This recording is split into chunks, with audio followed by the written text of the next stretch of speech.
7,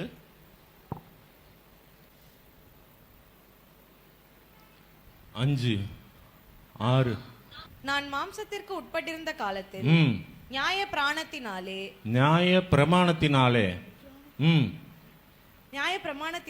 தோன்றிய பாவ இச்சைகள் மரணத்திற்கு ஏதுவான கனிகளை கொடுக்கத்தக்கதாக நம்முடைய அவயங்களிலே பலன் செய்தது. இப்ப நியாய பிரமாணம் யாருக்காக கொடுக்கப்பட்டது? நியாய பிரமாணம் சொல்லுங்க பாப்போம். நியாய பிரமாணம் யாருக்காக கொடுக்கப்பட்டது? நமக்காக கொடுக்கப்பட்டதா? நமக்காக கொடுக்கப்பட்டதெல்லாம் ஒரு கரங்களை ஒத்தி ஒரு காட்டுங்க பார்ப்போம். நமக்காக கொடுக்கப்பட்டது நியாய பிரமாணம். சரி, இன்னும் ஒருத்தர் 2 பேர் தான் காட்டுறீங்க, மீதி பேரெல்லாம் நியாய பிரமாணம் கொடுக்கப்படலையா? இல்லை, நியாய பிரமாணம் யாருக்கெல்லாம் சார்? பிரதர்ஸ், அருமையான சகோதரர்களே, மூத்தவர்களே, பெரியவர்களே, முதலாவது இயேசுக்கு நன்றி சொல்லுகிறேன். இது வாய்ப்பளித்த பாஸ்டர் ரெவரண்ட் ஜோதிகுமார் ஐயா அவர் குடும்பத்துக்கும் அருமையான சன்னுக்கும் என மனத்தாழ்மையான நன்றியை சொல்லுகிறேன். உங்கள் சபையார் அனைவருக்கும் மனத்தாழ்மையாய் நன்றியை சொல்லுகிறேன். சரிங்களா? நியாய பிரமாணம் யாருக்காக கொடுக்கப்பட்டது? சொல்லுங்க சொல்லுங்க, டக்குன்னு நேரம் ஆகுது. நமக்காக கொடுக்கப்பட்டதுன்றவங்களாம் கை உயர்த்துங்க. இன்னைக்கு நமக்கு நல்ல ஐ ஓப்பனிங், ஆவிக்குரிய கண்கள் திறக்கப்படட்டும். சரியா? அதனால நியாய பிரமாணம் இஸ்ரவேல் ஜனங்களுக்காக கொடுக்கப்பட்டது. சரியா? நியாயப்பிரமாண காலத்தில் நம்ம பிறந்தோமா? நியாயப்பிரமாண காலத்தில் பிறந்தோமா சார்? இல்லை. நியாயப்பிரமாணம் எதற்காக கொடுக்கப்பட்டது? அப்போ ஜனங்கள் தார்மாராக வாழ ஆரம்பிச்சிட்டாங்க. ஒரு சட்ட திருத்தமே இல்லாமல் வாழ ஆரம்பிச்சிட்டாங்க. இப்போ நம்ம ஊரில் எப்படி சிக்னலில் ரெட்டு போட்டாலும் வண்டி போயிட்டே இருக்கு, அந்த மாதிரி ரெட்டு போடணுன்னா நிற்கணும்னு சொல்கிறதுக்கு தான் சிக்னலு. ஆனால் ரெட்டு போட்டாலும் இன்னொரு கடைசியாக ஒரு 2-3 பேர் கிராஸ் பண்ணுறாங்க வண்டியில். பெரிய லாரியாக இருக்கட்டும், ட்ரக்கராக இருக்கட்டும், ஹெவி டிராஃபிக் வரும்போது அதனால ரெட்லலாம் அடித்து கலப்பி போகிறாங்க. ஆனால் ஆண்டவர் நியாயப்பிரமாணத்தை எதற்காக கொடுத்தாருன்னா இஸ்ரவேல் ஜனங்களுக்காக. அந்த நியாயப்பிரமாணத்தை நிறைவேற்ற வந்தவர் இயேசு.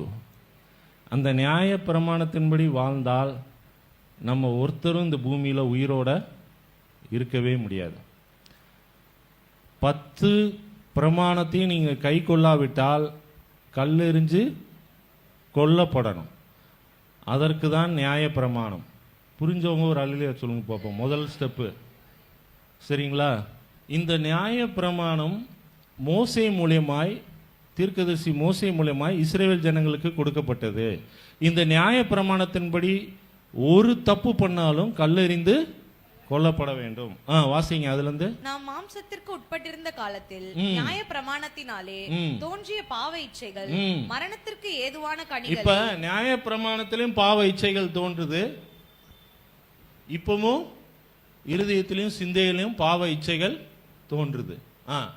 மரணத்திற்கு ஏதுவான கனிகளை கொடுக்கத்தக்கதாக நம்முடைய அவயங்களிலே பலன் செய்தது. ஏன் பலன் செய்தது என்றால், அப்பவும் அதே சிந்தை தான், இப்ப பிறக்கிறவங்களுக்கும் அதே சிந்தை தான்.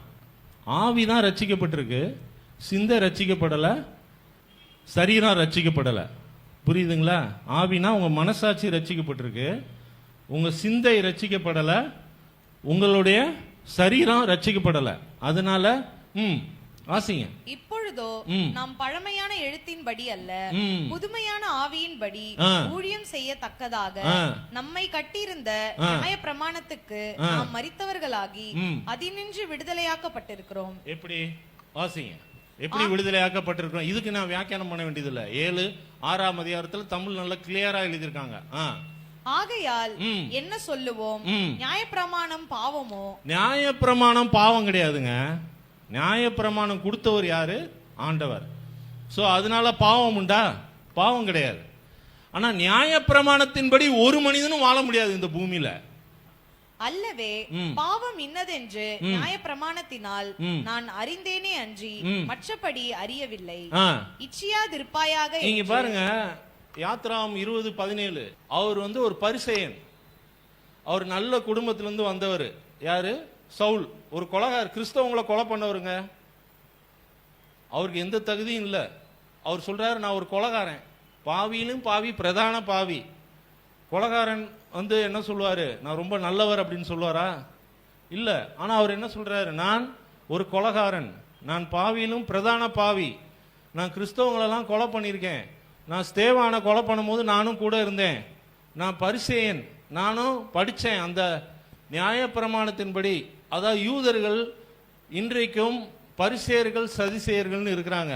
பரிசேயர்கள் என்றால் இயேசு வந்துட்டு போயிட்டாருன்னு இன்னும் நம்பவே இல்லை, புரியுதுங்களா? சதிசேயர்கள் யாருன்னா உயிர்த்தெழுதலை நம்பவே இல்லை. இதை நல்லா புரிஞ்சுக்கணும். இந்த பரிசேயர்கள் ஆதியாகவும் யாத்ராகவும் லேவியராகவும் எண்ணாகவும் உபாகவும், இந்த 5 புக்கு கால் டோரா அப்படின்னு சொல்லுவாங்க ஹீப்ரூல. இந்த டோராவை தான் அவங்க ஃபாலோ பண்றாங்க, சரிங்களா?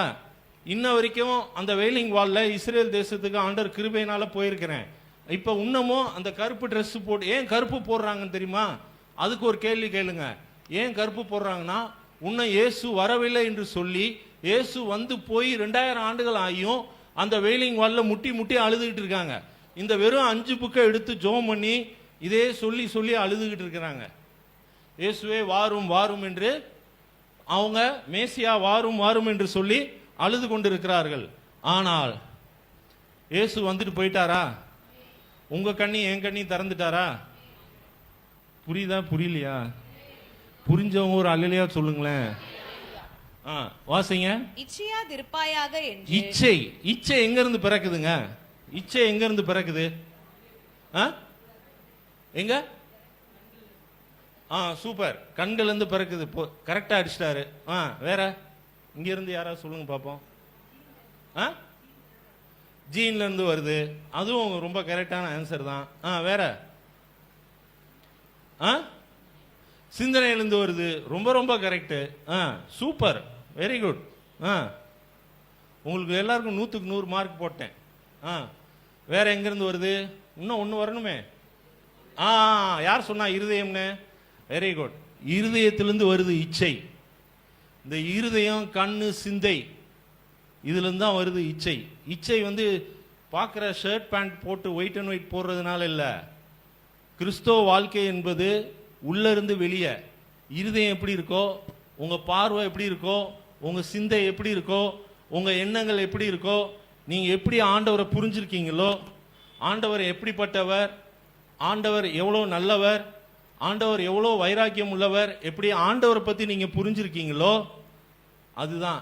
இச்சையாதிருப்பாயாகன்ற கட்டளை. அவர் ஒரு பரிசேயன், சரியா? அங்க இருக்கிற பரிசேயன்ல அவரும் ஒரு பரிசேயன். நல்ல பணக்கார குடும்பத்திலிருந்து வந்தவர். அவர் இருக்க மீதி பேரை காட்டிலும் நல்ல பணக்கார குடும்பத்தில் நல்ல வசதி வாய்ப்போட வாழ்ந்தவர்.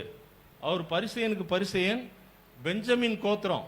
அந்த பழைய சவுல் இருக்காருல்ல, சவுல் ராஜா, தாவீதுக்கு முன்னாடி ஒரு சவுல் ராஜா இருந்தார்ல, அதே கோத்திரத்திலிருந்து வர்றாரு. அதே கோத்திரம். அவங்களுக்கு 12 கோத்திரம் உண்டு. அந்த கோத்திரத்தில் ஒரு கோத்திரம் பெஞ்சமின் கோத்திரத்திலிருந்து அவர் வர்றாரு. அவரே சொல்றாரு, இச்சையாதிருப்பாயாக என்ற நியாயப்பிரமாணம் சொல்லாதிருந்தால் இச்சை பாவம் என்று நான் அறியாமல் இருந்திருப்பேனே. இப்ப இச்சையில வேசித்தனம் இருக்கு, விபச்சாரம் இச்சை இருக்கு, அடுத்தவங்க பொருளை இச்சிக்கிறதுக்கு. இப்போ யாத்ராகம் 20 இதே இடத்துல வச்சுக்கிட்டு யாத்ராகம் 20:17 போங்க. பிறனுடைய வீட்டை இச்சையாதிருப்பாயாக. யார வீட்டை இச்சிருக்க கூடாது? இப்ப நம்ம பிறரோட வீட்டை, அவன் மட்டும் நல்லா வீடு கட்டியிருக்கானே, அவன் மட்டும் ஸ்விம்மிங் பூலோட வீடு கட்டியிருக்கானே, அவன் மட்டும் 5 கார் வச்சிருக்கானே, அவன் மட்டும் நல்லா வியாபாரம் பண்றானே, இதெல்லாம் பொறாமை, இச்சை. இந்த பிரச்சனை, இந்த இதே வரக்கூடாது. இப்போ அடுத்தவங்க ரோட்ல போறவனுக்கும் நமக்கும் வித்தியாசம் இருக்கு, புரியுதுங்களா? ஏன் அவன் நல்லா இருக்கானே, நான் நல்லா இல்லையே, நான் இயேசு தானே நம்பி இருக்கிறேன், நீங்களும் நல்லா ஆகுங்க, அதுக்கு தானே சொல்றோம் நாங்க இங்க இருந்து. நீங்களும் நல்லா ஆகுங்கன்னு தானே சொல்றோம், நீங்களும் உயர்ந்து வாங்கன்னு தானே சொல்றோம், நீங்களும் அவங்கள காட்டிலும் மேல வாங்கன்னு தானே சொல்றோம், எல்லாவற்றிலும் வாழ்ந்து சுகமா இருந்தானே சொல்லிக்கிட்டு இருக்கிறோம். நீங்க கஷ்டப்படணும்னு சொல்லலையே. அப்ப பிறருடைய வீட்டை இச்சிக்க கூடாது. அடுத்து பிறனுடைய மனைவியையும். இதுதான் ரொம்ப, பிறர் மனைவியை இச்சிக்க கூடாது. ஐயோ, நம்ம கல்யாணம் பண்ணிட்டு உன்னார் அம்மாவை பார்த்துட்டு அந்த அம்மாவை கல்யாணம் பண்ணா நல்லா இருந்திருக்குமே, அந்த வேலையே வரக்கூடாது இங்க. உங்களுக்கு கல்யாணம் பண்ணது தான், புரியுதா? சிலர் மனைவிகள் அடுத்த புருஷனை பார்த்து இச்சிக்க கூடாது. பிடிக்கும், எங்கள் வீட்டில் வந்து அவங்களுக்கு பேதுருவை ரொம்ப பிடிக்கும், பவுல். ரெண்டு பேரும் இதில் நிறையா டிஸ்கஸ் பண்ணுவோம். பவுல் சொல்கிறாரு, எனக்கு ஏதோ ஒரு இச்சை என்னை ஆட்டி படைக்குது, அதனால தான் என்னால் வந்து என்னை குத்திக்கிட்டே இருக்கு அப்படின்றாரு. நிறைய வேத வல்லுநர்கள் கமெண்ட்ரிஸில் எப்படி சொல்கிறாங்கன்னா, அவருக்கு ஆவிக்குரிய பெருமை இருந்தது என்று ஒரு கமெண்ட்ரி சொல்லுது. வேற சிலர் என்ன சொல்கிறாங்க, அவர் கண்ணில் ஏதோ பிரச்சனை இருந்துச்சு, வியாதி இருந்துச்சுன்னு. வேறு சிலர் என்ன சொல்கிறாங்க, அவருக்கு தோல் வியாதி இருந்துச்சுன்னு சொல்கிறாங்க. எது உண்மைன்னு பரலோகத்துக்கு போய் பார்த்துட்டு வந்தால் தான் தெரியும். சரிங்களா? அப்போ அப்போஸ்தலனாகிய பவுல் அவ்வளோ பெரிய ஆள், அவ்வளோ உலகத்தில் பாதி இடங்களை கலக்கினவர் இயேசுக்காக. ஆனால் அவரே சொல்கிறாரு, திருப்பி அங்கே வாங்க, 7 ரோமர் 7:8. பாவமானது கற்பனையினாலே. பாவம் எங்க வருதுங்க? அப்ப சிந்தை ரட்சிக்கப்பட்டிருக்கா? சிந்தை இதுதான் பாவம் பிறக்குது. நீ காலையில இருந்து 10-50 வரைக்கும் எவ்வளோ சிந்தையில ஓடிச்சு? நல்லது ஓடிச்சா பாவம் ஓடிச்சா உங்களுக்கு தெரியும். இதுக்கு நான் தீர்க்கதரிசனம் சொல்லனாலும் சொல்லலாம், ஆனா வெளிப்பாடு கொடுக்கறனாலும் கொடுக்கலாம். ஆனா இது நான் கொடுக்க விரும்பல, உங்களை கண்டம் பண்ண நான் விரும்பல. புரியுதா? யாரையும் போட்டு கீழே போட்டு மிதிக்கிறதுக்காக நான் இந்த இதுக்கு வரல. 18:11 சொல்லுது மத்தேயு, கெட்டு போனவர்களை ரட்சிக்கும்படி இயேசு இந்த உலகத்துல வந்தார். நல்லவர்களுக்காக வரல. ஒரு வாழ்க்கையே கெட்டு போயிருக்கு, வாழ்க்கையே சின்ன பின்னமாகி போயிருக்கு, வாழ்க்கையில நிம்மதி இல்லை, சந்தோஷம் இல்லை, நம்பிக்கை இல்லை, பதற்றமான சூழ்நிலை, வியாதி, கடன் பிரச்சனை, இச்சையில போராட்டம், இப்படிப்பட்ட சூழ்நிலையில வாழ்ந்து கொண்டிருக்கிற அப்படிப்பட்டவங்களை தான் தேடி இயேசு வந்தார். கெட்டு போனவர்களை ரட்சிக்கும்படி இயேசு வந்தார். 8 பாவமானது கற்பனையினாலே சமயம் பெற்று. கற்பனை பா, என்ன பெரிய வெளிப்பாடு பாருங்க. இந்த கற்பனை ரொம்ப யோசிக்கிறோம்ல நம்ம சில நேரம். இந்த மன அழுத்தமே ஒரு பெரிய பிரச்சனையா இருக்கு. முன்னாடிலாம் ஜப குறிப்பு வர்றது வந்து, எனக்கு டிபி வியாதி, அந்த வியாதி, இந்த வியாதின்னு ஜோமானுங்கன்னு சொல்லுவாங்க. புரியுதுங்களா? முன்னாடி நான் சொல்றது ஒரு 25 வருஷத்துக்கு முன்னாடி. இப்ப எல்லாமே சொல்ற ஜப குறிப்பு என்னன்னா, மன அழுத்தம். மன அழுத்தம் அநேகரை வாட்டி வதைக்கிறது. எல்லாமே இந்த கற்பனை. கற்பனை உலகம் எங்க இருக்கிறது?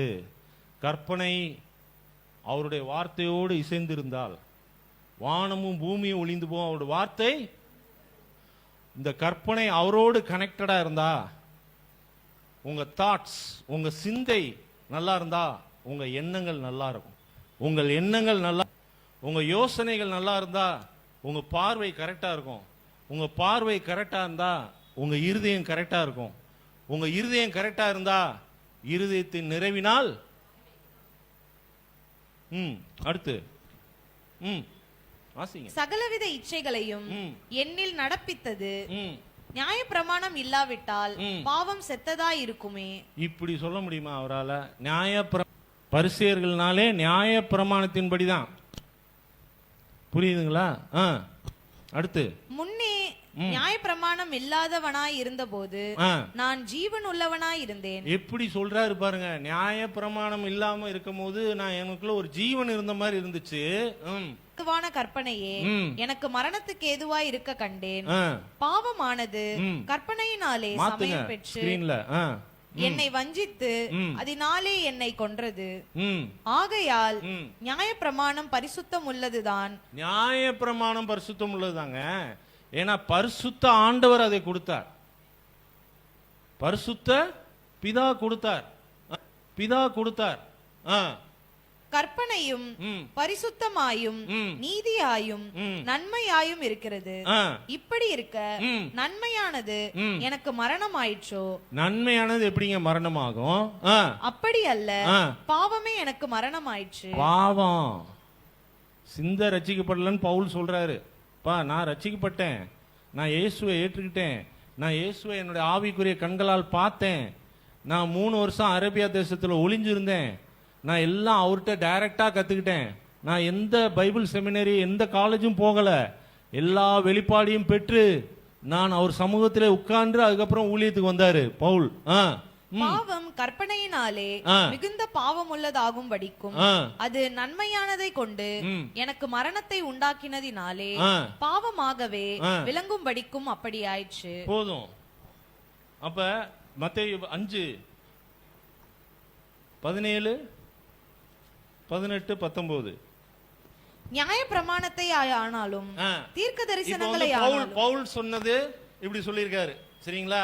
நியாய பிரமாணத்தின்படி வாழல, விசுவாசத்தினாலும் இயேசு மேல் வைத்து இயேசுவின் பாவங்களை மன்னித்து விட்டார் என்ற நம்பிக்கையினாலும் நான் வாழ்ந்து கொண்டிருக்கிறேன்றாரு. அதனால என்கிட்ட சில குறைகள் இருக்குது, ஆனாலும் அந்த நியாய பிரமாணத்தின்படி வாழல. ஆனால் நான் எதை நல்லது செய்யணும்னு நினைக்கிறேனோ என்னால் செய்ய முடியல, கெட்டதே செஞ்சுக்கிட்டு இருக்கேன். ஆனாலும் எனக்குள்ள இப்போ உள்ள ஒரு குற்ற மனப்பான்மை என்னை விட்டு போயிடுச்சு. ஏனென்றால் இயேசு என்னுடைய பாவங்களை சுமந்து விட்டார், என்னுடைய அக்கிரமங்களை சுமந்து விட்டார்.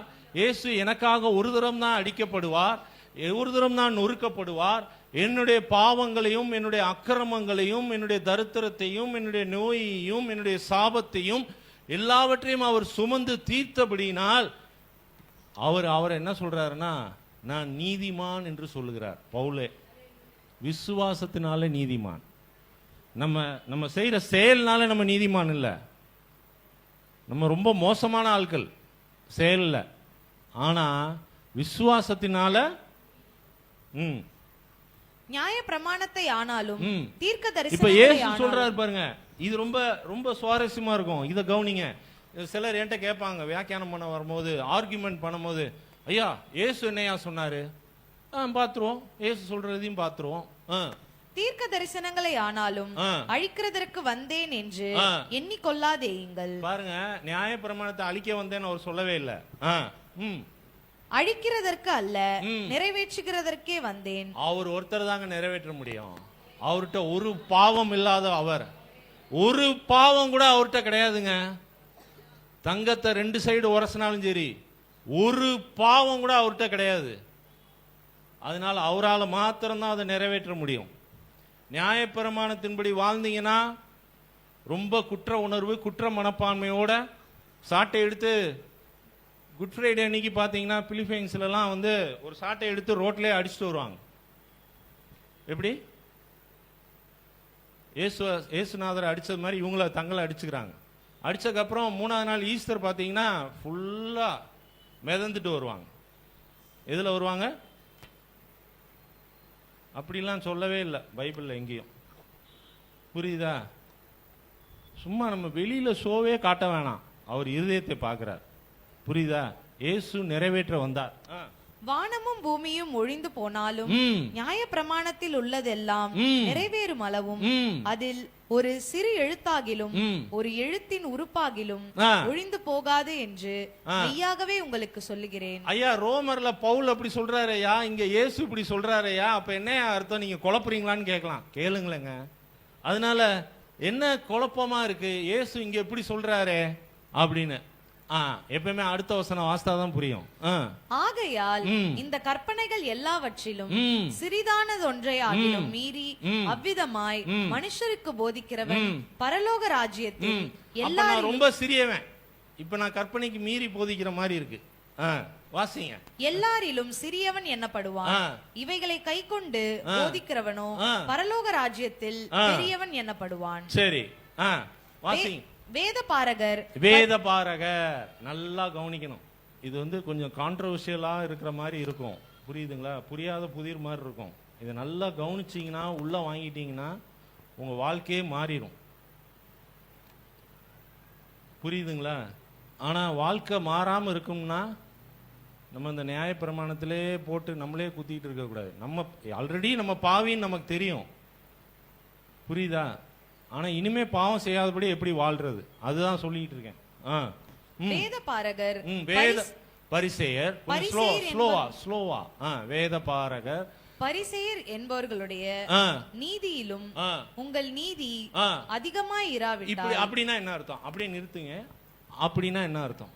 அப்ப பரிசேயருக்குன்னு ஒரு நீதி இருக்கு, வேதபாரகருக்குன்னு ஒரு நீதி இருக்கு. அவங்க எந்த நீதியில வாழ்றாங்க?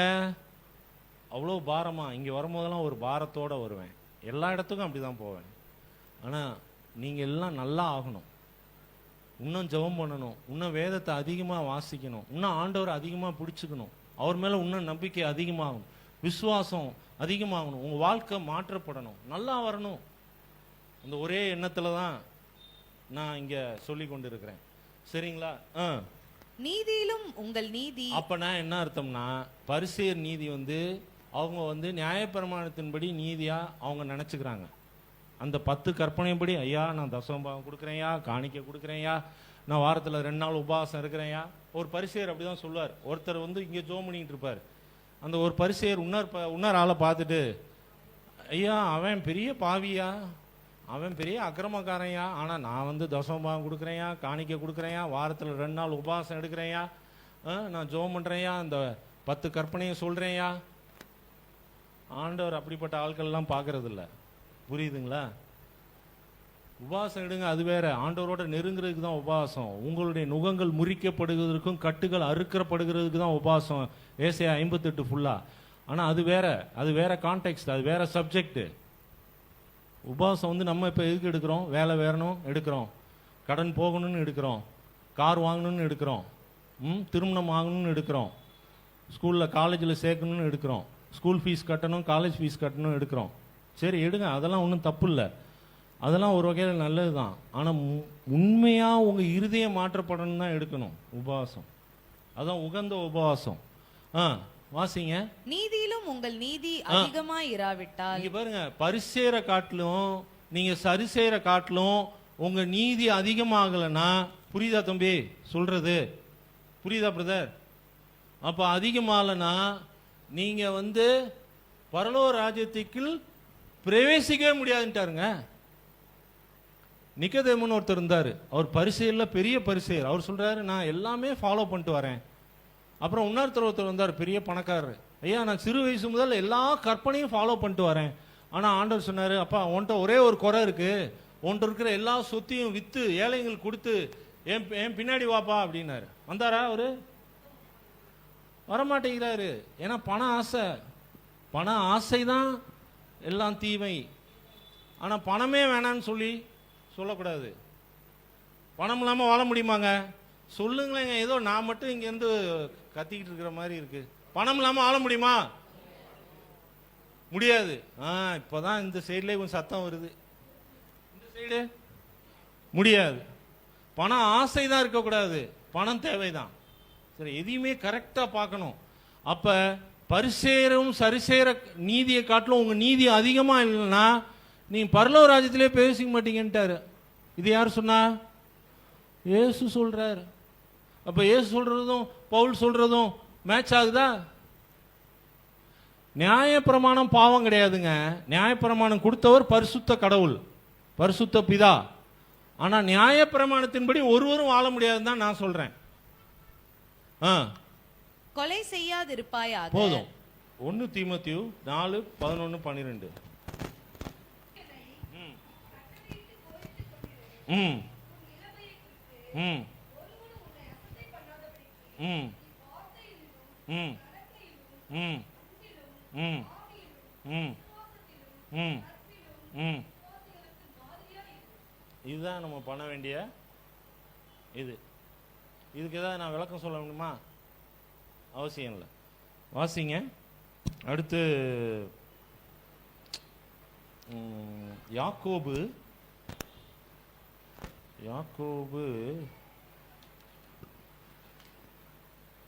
ஒரு கற்பனை மீறினா கூட நீ பாவின்னு 2:10-11.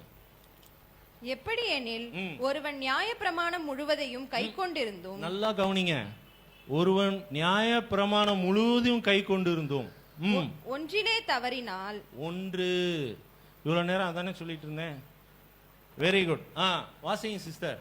ஒன்றிலே தவறினால். ஒன்றில், அருமையான சகோதர சகோதரிகளே, இதுல ஒன்றில் தவறினாலும் என்ன ஆயிரும்? எல்லாவற்றிலும் குற்றவாளியா இருப்பான். இப்ப நியாயப்பிரமாணம் எப்படி பண்ணுது?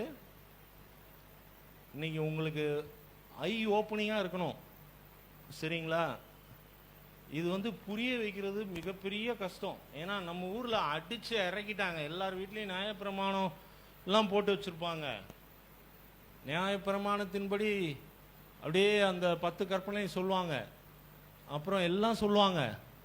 யோவான்ல ஒரு வசனம் வருது, இயேசு யோவான் வரைக்கும் தான் அந்த நியாயப்பிரமாணமே, யோவானுக்கு அப்புறம் நியாயப்பிரமாணம் கிடையாது. அந்த வசனம் கூட எழுதியிருக்கேன், சரிங்களா? கிருபை, அதுதான் நான் இன்னைக்கு பிரசங்கம் பண்ண வந்தது. பாஸ்டர்மா நல்லா சொல்லிட்டாங்க, கரெக்ட், சரிங்களா? இப்ப வந்து வாசிங்க. ஏனென்றால் விபசாரம் செய்யாதிருப்பாயாக என்று சொன்னவர் கொலை செய்யாதிருப்பாயாக என்றும் சொன்னார். ஆதலால் நீ விபசாரம் செய்யாமல் இருந்தும் கொலை செய்தாயானால் நியாயப்பிரமாணத்தை மீறினவனானாய். அவ்வளவுதான். இதுக்கப்புறம் நீங்களே படிச்சுக்கோங்க. நியாயப்பிரமாணத்துல ஒரே ஒரு இது மிஸ் பண்ணாலும் நீங்க பாவி. இப்ப நியாயப்பிரமாணம் வேணுமா, கிருபை வேணுமா? அது மட்டும் கரெக்ட். யோவான் 1:17, யோவான் 1:17. எப்படியெனில் நியாயப்பிரமாணம் மோசேயின் மூலமாய் கொடுக்கப்பட்டது. நல்லா புரிஞ்சுதா? இப்ப யார் மூலமா கொடுக்கப்பட்டது? கிருபையும் சத்தியமும் இயேசு கிறிஸ்துவின் மூலமாய் உண்டாயின.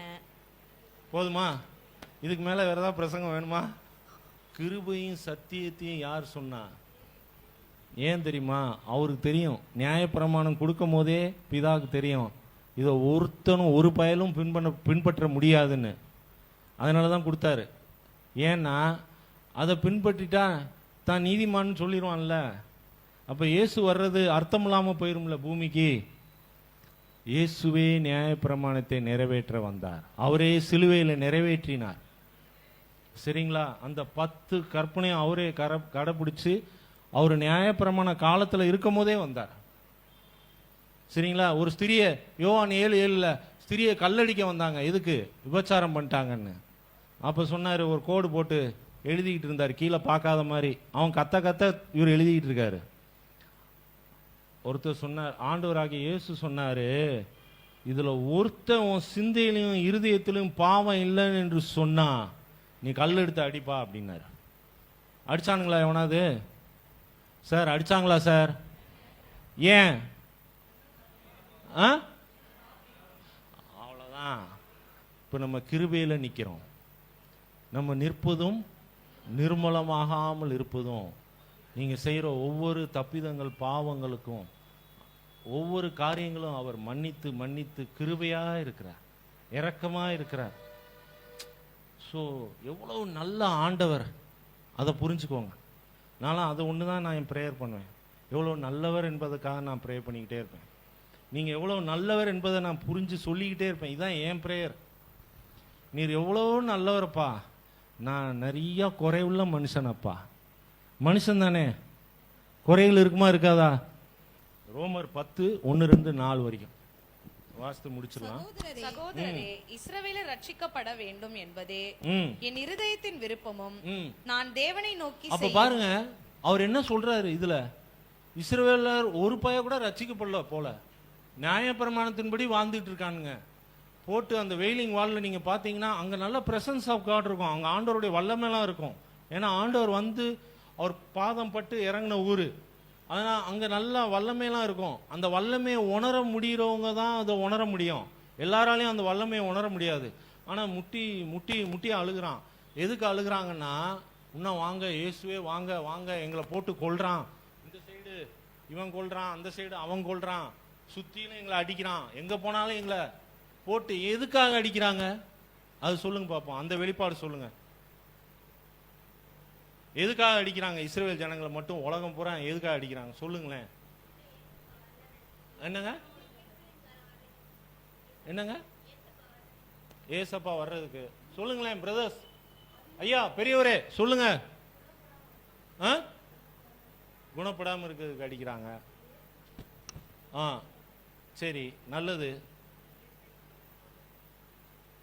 நீங்க சொல்லக்கூடாது, பாஸ்டர்மாலாம் சொல்லக்கூடாது பதில். அக்காவும் பாஸ்டர், ஒய்ஃபும் பாஸ்டர். அதனால வந்து நான் என்ன சொல்ல வரேன்னா, சொன்னாங்கல்ல பரபாசை விடுதலையாக்கி இவரை சிலுவையிலே அறையும். இவருடைய இரத்த பலி எங்கள் மீதும் எங்கள் பிள்ளைகள் மீதும் இருக்கட்டும். அப்ப மட்டும் வாயை திறந்து சொல்லியாச்சு. இந்த இயேசு யார் என்பதே புரிந்து கொள்ள அவங்க கண்கள் திறக்கப்படல. அவரை பிடிக்க தடியும் வீலும் வாளும் அருவாளும் எடுத்துட்டு போறான் கெத்சமனே தோட்டத்துக்கு. அவன் கண்ணை குருட்டாக்கிட்டான் பிசாசு. ஆனா அங்க கூட என்ன சொல்றாரு இயேசு, இவர்களை மன்னியும் சொல்லி முதல் வார்த்தை சிலுவையில சொல்றாரு. எவ்வளோ கிருபை உள்ளவர் பாருங்க.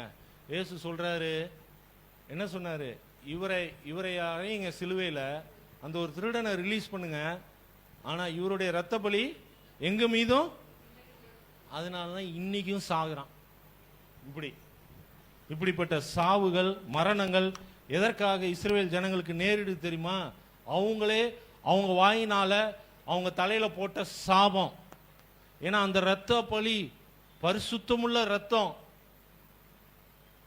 பாவமறியாத ரத்தம். அப்பேற்பட்ட ரத்தத்தை இவங்க மேல ஏத்துக்கிட்டா என்ன ஆகும்? அதான் இன்னைக்கு அடிக்கிறான், பக்கத்துக்காரன் அடிக்கிறான். பாலஸ்தீன்ற ஒரு நாடு கிடையாது, நான் கூட தனி நாடுன்னு நினைச்சேன். அங்க பக்கத்துல இருக்காங்க.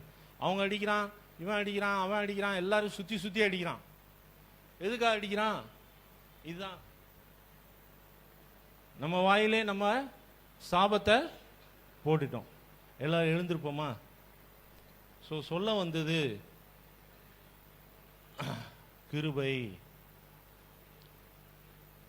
நிறைய வசனம் இருக்கு கிருபைக்கு, டைம் தான் இல்லை.